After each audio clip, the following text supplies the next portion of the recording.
नमस्कार, स्वागत है आपका। मैं हूं आपके साथ सुमित गुप्ता। बुलेटिन की शुरुआत में बड़ी खबर जयपुर से। गृह विभाग ने इंडस्ट्रीज समेत कई मामलों में जवाब दिया है। म्युनिसिपल एरिया के अंदर इंडस्ट्रीज का संचालन, रीको क्षेत्र से बाहर इंडस्ट्रीज को चलाने की छूट, किसी भी जोन से दूसरे जोन में मजदूर जा सकेंगे।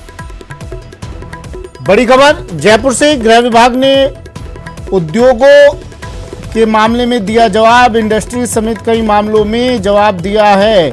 मजदूरों को लाया जा सकेगा एक जोन से दूसरे जोन में। रीको क्षेत्र से बाहर इंडस्ट्रीज को चलाने की छूट मिलेगी। म्युनिसिपल एरिया के अंदर भी इंडस्ट्रीज का संचालन हो सकेगा।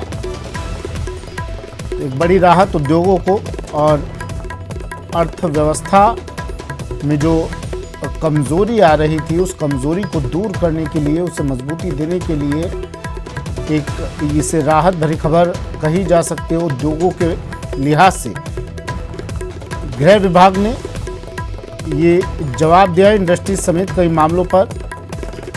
प्रेम मीना मेरे सहयोगी हमारे साथ फोन लाइन पर जुड़े हुए हैं। प्रेम, क्या जानकारी?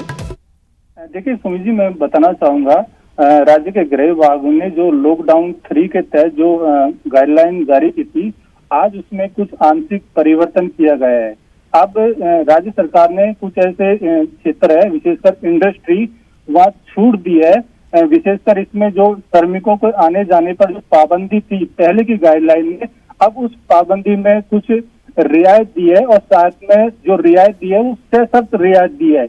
इसमें आदेश में स्पष्ट कहा है कि जो भी फैक्ट्री मालिक है जिसके यहाँ श्रमिक रह रहे हैं या वो श्रमिकों की आवाजाही रहेगी, उनके लिए जो मेडिकल एवं सैनिटाइजेशन की पूरी व्यवस्था फैक्ट्री मालिक को करनी होगी। इसके अलावा भी राज्य सरकार ने कई ऐसे सेक्टर है जहाँ आंशिक सशर्त अनुमति दी है। दरअसल जो फैक्ट्री मालिक है वो सरकार से मांग कर रहे थे कि लॉकडाउन 3 के तहत जो छूट प्रदान की गई है उसका फायदा नहीं मिल पा रहा है, क्योंकि उनके यहाँ जो शुक्रिया प्रेम तमाम जानकारी के लिए।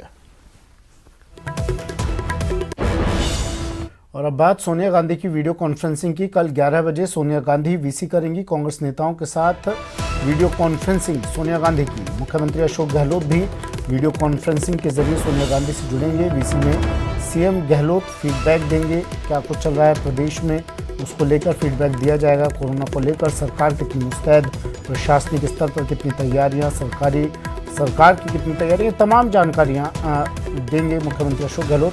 रेल बस किराए फैसले की भी जानकारी देंगे। कोरोना नियंत्रण, गरीबों और मजदूरों को दी गई राहत का ब्यौरा मुख्यमंत्री अशोक गहलोत देंगे।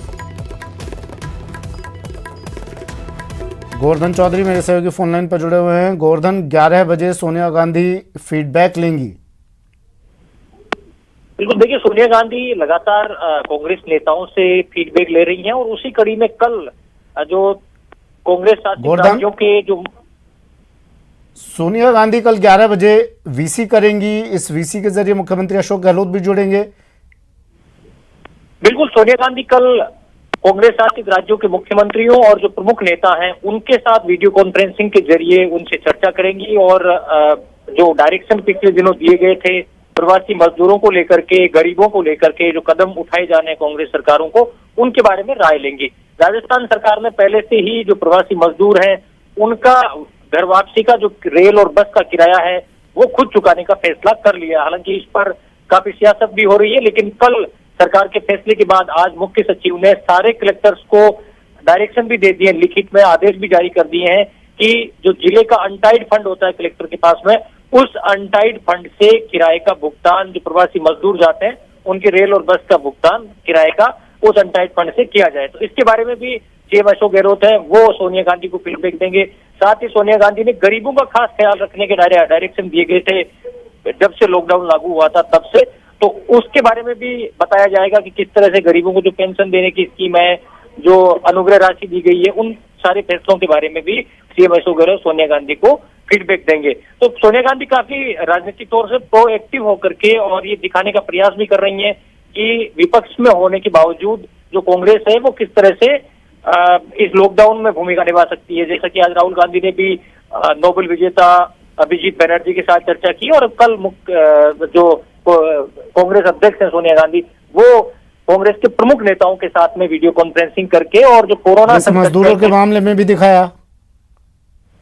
बिल्कुल, जो मजदूरों के मामले में जो फैसला किया गया, गरीबों को लेकर के जो स्कीम्स अभी ऑनगोइंग चल रही हैं, और साथ ही जो कोरोना काल में जो भूमिका हो सकती है कांग्रेस पार्टी की, उसके बारे में नेताओं से चर्चा करेंगी। डिप्टी सीएम सचिन पायलट भी। चलिए, शुक्रिया गोवर्धन तमाम जानकारी के लिए। और टोंक से बड़ी खबर आ रही है, नाली में डूबने से 3 बच्चों की मौत हो गई है। तीनों शवों को बाहर निकाल लिया गया है। तीनों बच्चे नहाने के लिए गए थे, तभी ये हादसा हुआ। बड़ी खबर, टोंक से डूबने से 3 बच्चों की मौत, तीनों शवों को निकाला गया बाहर।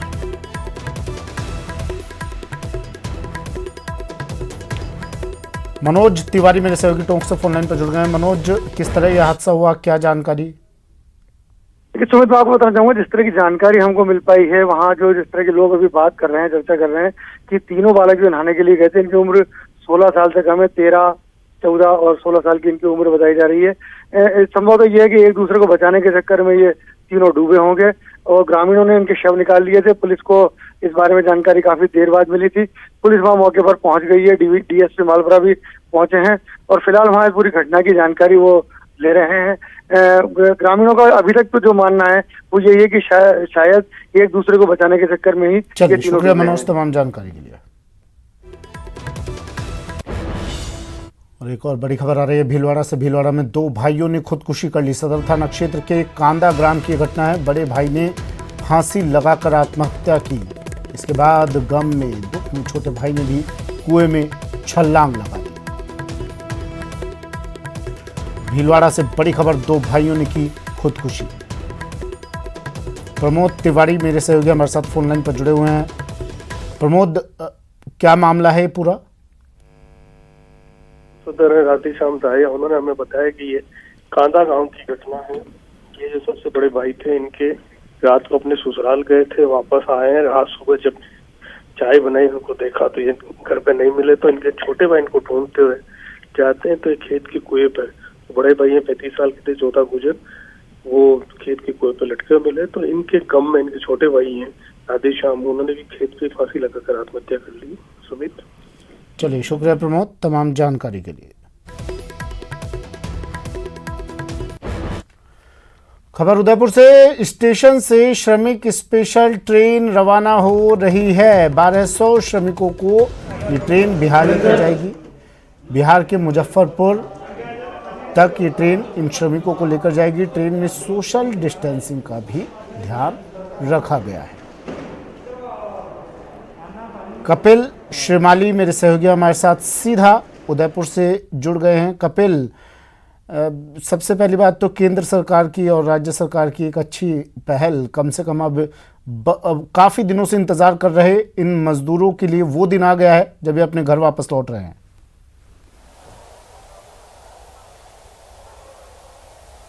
जी बिल्कुल, ये सरकार की एक अच्छी पहल है, क्योंकि इन मजदूरों की लंबे समय से मांग थी कि उन्हें अब उनके घर पहुंचाया जाए, क्योंकि लॉकडाउन के दौरान उनके पास यहाँ पर किसी तरह का कोई काम नहीं है, तो ऐसे में वे घर जाना चाहते हैं। इसी मांग को देखते हुए सरकारों ने ये निर्णय लिया कि वे ट्रेन के मार्फत घर जाएंगे और उदयपुर से पहली ट्रेन मुजफ्फरनगर जाने के लिए तैयार है। आप देखिए कि बिहार के मुजफ्फरनगर के लिए जो जाने वाले श्रमिक हैं वो इस ट्रेन में अब बैठ चुके हैं। करीब 1200 श्रमिक है, जिसमें से 1150 श्रमिकों का रजिस्ट्रेशन कराया गया था, और अब जो श्रमिक बिना रजिस्ट्रेशन के भी स्टेशन पहुंचे और ट्रेन में यदि जगह है तो उन्हें उनकी चेकिंग करने के बाद में उन्हें ट्रेन में जगह दी जा रही है। मुजफ्फरनगर के आसपास के करीबन 22 जिलों के श्रमिक इसमें बैठे हुए हैं, जो कि अब कुछ ही देर में ये ट्रेन यहाँ से रवाना होगी और रवाना होने के बाद ही ये यहाँ से चलकर ये सभी श्रमिक जो हैं अपने गांव पहुँचेंगे। काफ़ी उत्साहित भी ये बात करते हैं। घर जाने को लेकर कितना उत्साह है? बहुत उत्साह है सर। कितनी समय से मांग कर रहे थे घर जाने? बहुत दिन से। जब काम धंधा बंद हो गया तो बैठ कर क्या करेंगे, तो घर तो जाना ही चाहिए ना। अच्छा, आप लोगों से इस टिकट के पैसे लिए थे, नहीं। वापस लौटाए क्या? वापस हो गया। वापस हो गया, ठीक है। भैया कहाँ से हैं आप? मोतिहारी जिला से है। अच्छा, कितने उत्साहित है घर जाने को? बहुत उत्साही है। तो 1 महीने से हम लोग बैठ के खा रहा था। जी देखिए, 1 महीने से ज़्यादा का समय हो चुका है और ये लोग अब अपने घर जाने को काफ़ी उत्साहित है। आप देखिए कि जिला कलेक्टर और एसपी भी अब यहाँ पर पहुँच चुके हैं। कुछ ही देर में अब ये ट्रेन रवाना होगी, क्योंकि लगभग सभी जो श्रमिक यहाँ पर आने थे वो अपनी सीट ले चुके हैं। ये पूरा ध्यान रखा गया है कि सोशल डिस्टेंसिंग रखी जाए। एक कोच में 72 लोगों के बैठने की जगह होती है, जहां पर सिर्फ और सिर्फ 54 लोगों को जगह यहाँ पर दी गई है। एक कोच के अंदर एक जो बर्थ है, 6 बर्थ में सिर्फ 4 लोग बैठे हुए हैं। तो ऐसे में ये कोशिश की जा रही है कि दूरी बनी रहे। और इसके साथ ही जब इन्हें यहाँ पर शहर के अलग अलग इलाकों से यहाँ पर लाया गया तो सबसे पहले इनकी स्क्रीनिंग की गई थी। स्क्रीनिंग करने के बाद में इन्हें यहाँ पर कतारबद्ध होते हुए इनके जो दस्तावेज थे वो चेक किए गए, और जिन लोगों से टिकट के पैसे ले लिए गए थे उन्हें पुनः सरकार के आदेश के बाद उन्हें पुनः ट्रेन के टिकट के पैसे भी यहाँ पर लौटाए गए हैं। तो देखिए श्रमिक बैठ चुके हैं, प्रशासनिक अधिकारी यहाँ पर पहुँच चुके हैं, जो कि अब तैयार है इस ट्रेन को हरी झंडी दिखाने को। और ये जो श्रमिक 1200 श्रमिक हैं, उदयपुर से पहली ट्रेन जा रही है, और ये श्रमिक काफ़ी उत्साहित है क्योंकि काम धंधा नहीं होने के चलते यहाँ पर काफ़ी परेशान हो चुके थे। और अब जब इनके घर जाने का समय आया तो इनके चेहरे की मुस्कान ये बता रही है कि ये काफ़ी उत्साहित भी हैं। और सबसे बड़ी बात, ये सरकार का इसलिए भी शुक्रिया कहते नहीं थकते क्योंकि पहले सरकार द्वारा इनसे पैसे लिए जा रहे थे, लेकिन अब सरकार ने निर्णय लिया है कि शुक्रिया कपिल तमाम जानकारी के लिए, तस्वीरें दिखाने के लिए। 1200 श्रमिकों को ये ट्रेन बिहार के मुजफ्फरपुर तक पहुंचाएगी, और वो भी बिना किसी शुल्क के।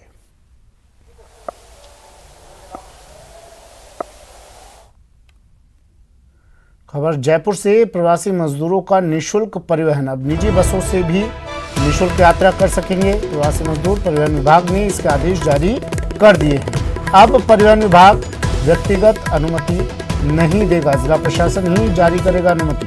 वहीं जिला प्रशासन की ओर से बसों को भुगतान करना होगा। पहले बस मालिक व्यक्तिगत रूप से अनुमति लेता था, फिर मजदूरों से पैसे लेकर परिवहन करवाता था। उस व्यवस्था को अगले आदेशों तक बंद कर दिया गया। सचिन मेरे सहयोगी फोन लाइन पर जुड़ गए हैं। सचिन, अब निजी बसों में भी निःशुल्क यात्रा मजदूरों के लिए एक बड़ी राहत कही जा सकती है। बिल्कुल, देखिए एक बड़ी राहत है क्योंकि पिछले कई दिनों से शिकायतें आ रही थी कि जितनी भी निजी बसें हैं वहां पर मनमाना किराया वसूल किया जा रहा है। परिवहन विभाग से जो रेट तय हो रही है उस रेट से ज्यादा किराया वसूल किया जा रहा है, और मजदूर जो थे वो मजबूर होकर ऐसे बसों में यात्रा कर रहे थे क्योंकि हर जगह सरकार की जो बस है, राजस्थान की बस है, वो आउट ऑफ द राजस्थान नहीं जा रही है, वो बॉर्डर तक ही उनको छोड़ रही थी। ऐसे में मजदूर निजी बसों के माध्यम से जो है समूह में पहले एक निजी ऑपरेटर संपर्क करते थे और उसके बाद वो उनके लिए बस की अनुमति लेता था, क्योंकि पहले ये व्यवस्था की गई थी कि कोई अगर समूह में अनुमति मांगता है, अगर मान लीजिए 25 सवारी है, 28 सवारी है, 40 सवारी एक साथ अनुमति मांगते हैं, तो उसके बाद परिवहन विभाग ऐसी बस की व्यवस्था कर देता था, उसमें अनुमति दे देता था और किलोमीटर तय कर देता था कि पर किलोमीटर के हिसाब से ही पैसा वसूल किया जाएगा। लेकिन इससे का फायदा उठा के निजी बस जो संचालक थे वो मनमाना किराया वसूल कर रहे थे।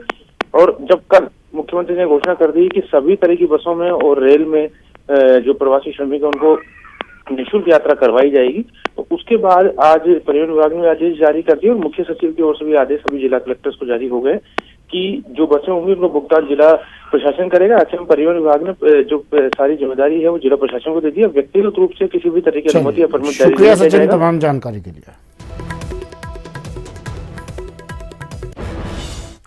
एक ब्रेक लेते हैं, जल्द हाजिर होंगे।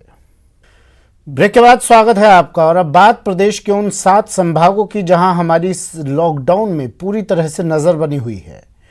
टीवी स्क्रीन पर आपको अब कुछ तस्वीरें हम दिखाएंगे। अलग अलग जगहों से ये तस्वीरें होंगी। जयपुर, कोटा, उदयपुर, भरतपुर, अजमेर, जोधपुर, बीकानेर की ये तस्वीरें अब आप टीवी स्क्रीन पर देख रहे हैं। प्रदेश में कोरोना मरीजों की संख्या में लगातार इजाफा हो रहा है, मौत के आंकड़े भी बढ़ रहे हैं। आज प्रदेश में कहां तक पहुंचा कोरोना का आंकड़ा, ये अब हम आपको बताएंगे अपने सहयोगियों के जरिए। ले चलते हैं आपको उनके पास और जानते हैं कैसा है उनके शहर में कोरोना का ग्राफ। 7 संभाग की कोरोना रिपोर्ट देंगे हमारे संवाददाता। प्रदेश में कोरोना पॉजिटिव के मिलने का सिलसिला थमने का नाम नहीं ले रहा है। अभी तक प्रदेश भर में 3127 कोरोना के पॉजिटिव केस मिल चुके हैं। वहीं प्रदेश के 29 जिलों में कोरोना ने अपनी दस्तक दे दी है। हालांकि राहत की बात यह है कि अभी भी प्रदेश के 4 जिले सिरोही, जालोर, श्री गंगानगर, बूंदी में एक भी कोरोना का पॉजिटिव केस नहीं मिला है। बात करते हैं अभी दोपहर 2 बजे तक की रिपोर्ट की, तो आज प्रदेश भर में दोपहर 2 बजे तक 66 नए पॉजिटिव केस आए हैं। साथ ही अब प्रदेश भर में कुल 1581 एक्टिव केस हो चुके हैं। वहीं ठीक होने पर 1047 मरीजों को डिस्चार्ज भी कर दिया है। 3127 में से 1464 की रिपोर्ट भी नेगेटिव आई है। जयपुर में अब 1141, जोधपुर में 805, जोधपुर में ईरान से आए हुए 61 लोग भी शामिल हैं। वहीं चित्तौड़ में 99, बांसवाड़ा में 66 पॉजिटिव है, भरतपुर में 115 नए पॉजिटिव केस हैं। साथ ही प्रतापगढ़ में 4, राजसमंद में 4, हनुमानगढ़ में 11, सवाई माधोपुर में 8, धौलपुर में 15 पॉजिटिव केस हैं। अलवर की बात करें तो यहां पर 12, चूरू में 14, उदयपुर में 15 पॉजिटिव केस हैं। वहीं जैसलमेर में 35 और साथ ही साथ झालावाड़ में 41, बीकानेर में 38, भीलवाड़ा में 39 पॉजिटिव है।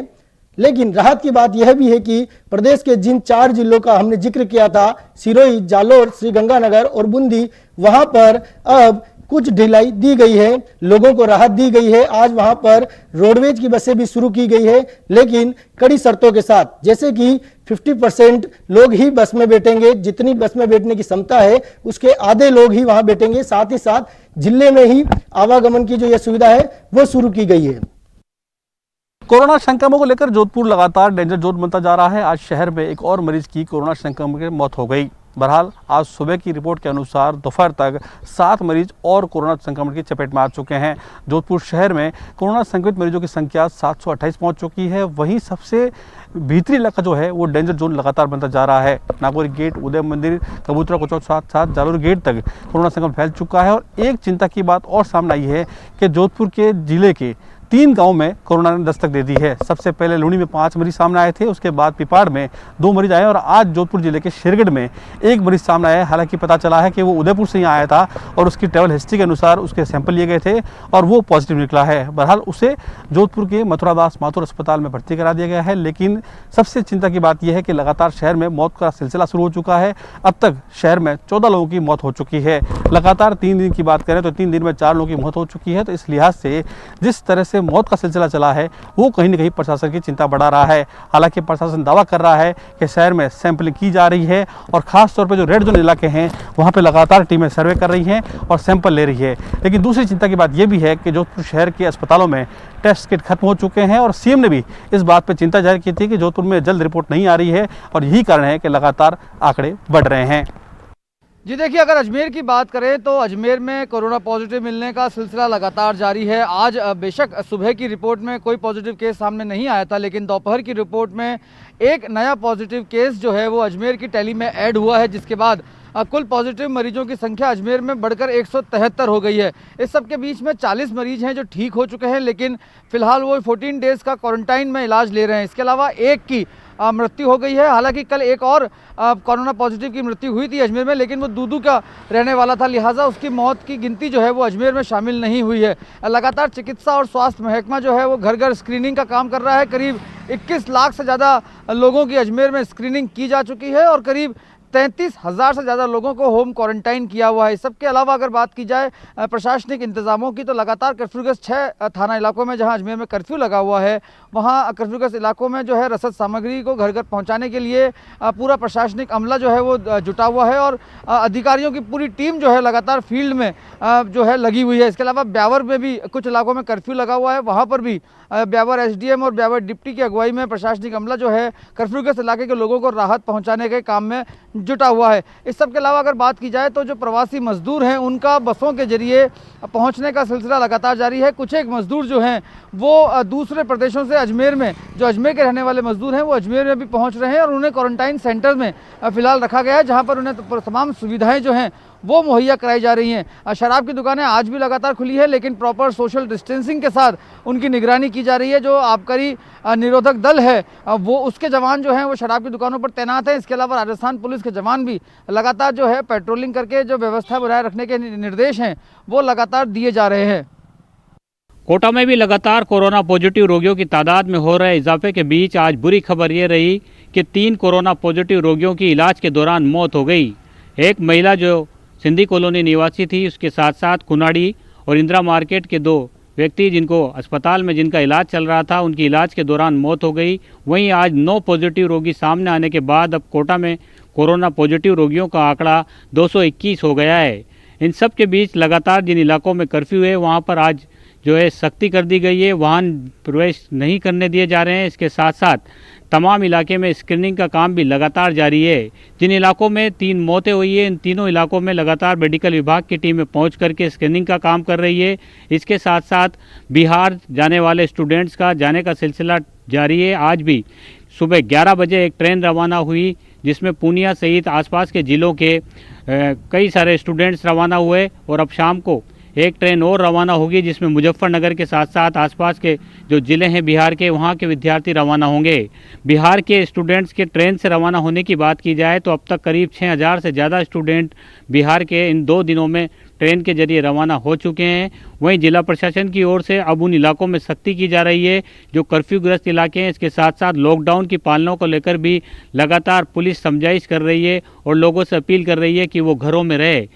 वहीं व्यापारियों ने भी आज रामपुरा व्यापार संघ ने लगातार मांग की थी कि उनके जो दुकानों में सामान रखा है वो ख़राब होने का डर है। ऐसे में आज उनको 2 घंटे का वक्त दिया गया। ऐसे में 150 के करीब दुकानदारों ने रामपुरा बाजार जाकर अपने सामान, जो दुकान के जो सामान थे, उनको बाहर निकाला और अपने घरों पर ले गए। फिलहाल इतना ही, दीजिए इजाजत, नमस्कार।